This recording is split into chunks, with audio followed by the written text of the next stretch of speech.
એક ભાઈનો આમાં કોમેન્ટ આવી કે 182માંથી 119 કે ખેડૂતના દીકરા છે. હશે? તમને લાગે તો કોમેન્ટ કરજો છે કે નથી. આમ હવે 12 વર્ષનો દીકરો તમને કહું,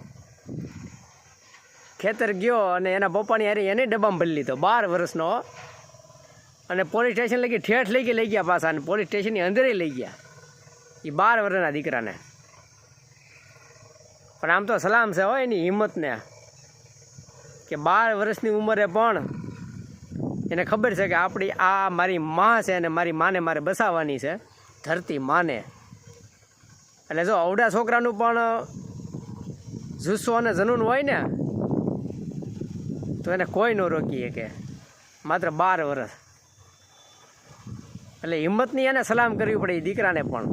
ભલે લઈ ગયા પોલીસવાળા, એનો કાંઈ વાંધો નથી, પણ એની હિંમત કેવડી આમ કે પાછો સૂતો તો બિંદાસ ગાડીની અંદર. આમ આવા જ્યાં લગી દીકરા છે ને દેશની અંદર, ત્યાં લગી કાંઈ ઘટે નહીં આ ભારતની અંદર. સમજ્યા તમે? માત્ર 12 વર્ષો યાદ રાખજો. ઉંમર છે ને અને હિંમતને કોઈ લાગતું વળગતું નથી. ઉંમર અને હિંમતને કાંઈ લાગતું વળગતું નથી. ભગતસિંહની ઉંમર પણ અવળી જ હતી.